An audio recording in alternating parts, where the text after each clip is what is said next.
Good afternoon. This is Clark Neighbors of BIS Commodites in Cedar Rapids, Iowa on the week ending September 8, 2017.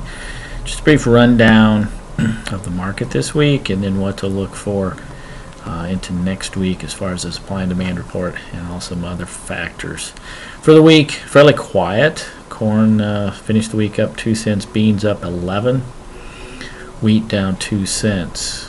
Next Tuesday, the 12th, is the next supply and demand update and also production update. Most are looking, average trade guess is looking for both corn and bean yields to be slightly down from the August report. Also in the trade to watch, bean exports, because of their current pace, we could see an increase in the old crop bean demand, thus taking a small amount out of the carryout. Some are looking at in that 20-25 million bushel range, which theoretically that would bring that carryout closer to 350 than 370 possibly. Corn carryout could go down slightly too, but not game-changing numbers, but smaller numbers. So bottom line is that'll give us a little more clarity going forward. Obviously harvest is around the corner. At this point, not enough harvest information to make a good feel for what we're looking at yield wise in both corn and beans, and obviously that'll play out as we go.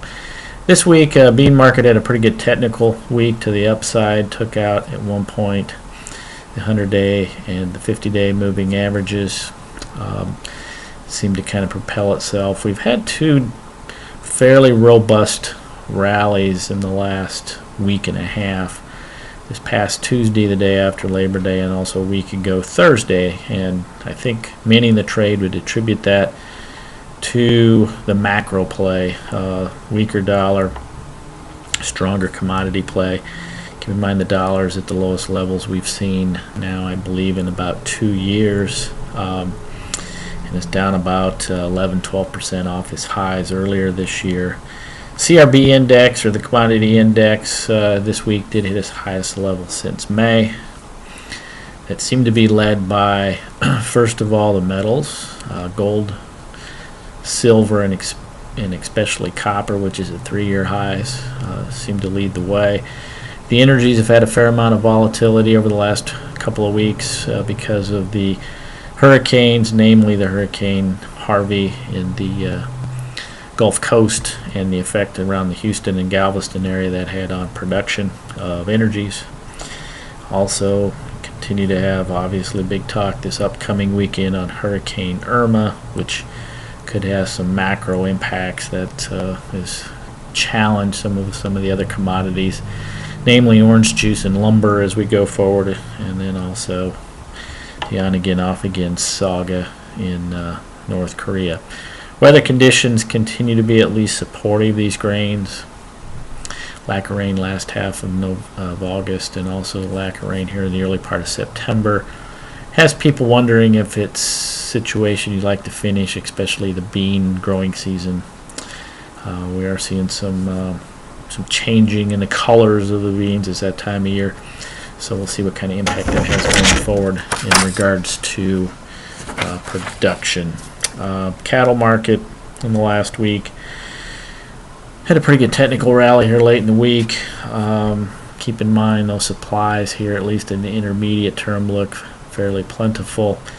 On feed numbers in Iowa, Nebraska are 120,000 head above a year ago at this time, and Texas and Oklahoma about 145. So according to some packers, some analysts, we may see some slaughter capacity challenged in some areas. Packer margins continue to be huge, and we're off roughly 28% in cash cattle since the highs earlier this spring.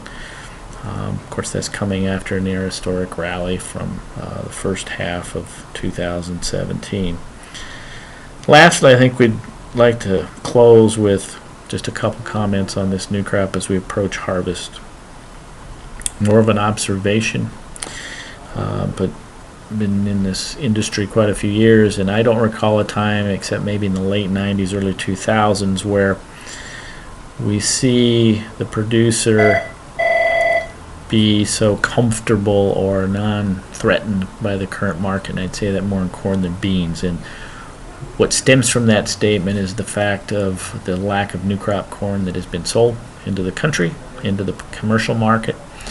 And secondly, the amount of old crop that continues to be held in some manner, either on the farm in storage, in some manner with a contract with the local elevator, and or re-ownership via paper, whether it's futures or options. Not saying that's wrong.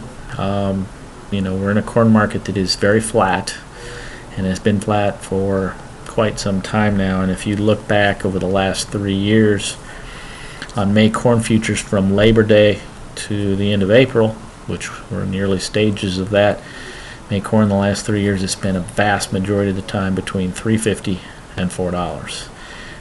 Unless something changes dramatically during that window, that looks to be the case again. So be real careful on this. Hope that we see some rallies. Yes, we'll see some post-harvest impact that maybe gets this market to improve. We also feel, because of the lack of farmer selling, and if he has the ability to hold this crop off the market post-harvest, we could see some better basis levels. And right now, when we're in a carrying charge or a large carrying charge type market, both in the cash trade and in the futures, it's a market that's saying to store.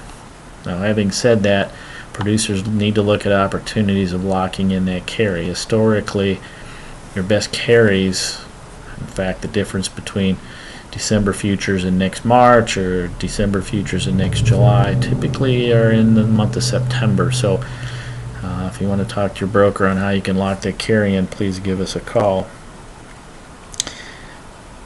All in all, when you look at the week basis in corn, the variability in basis in beans depending on where you're at, here locally the cash carry on corn from October to January is 25 cents. That's huge.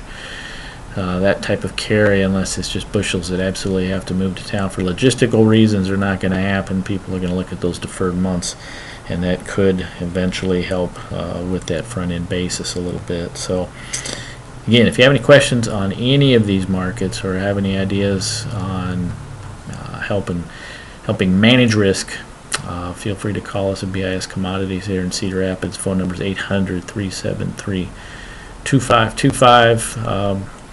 We give a shout out to the folks in Florida and the Gulf Coast, again, prayers, etc., for the hurricane coming into that part of the world this weekend. That could have some impact, obviously, on the markets, but more importantly, on lives and livelihood.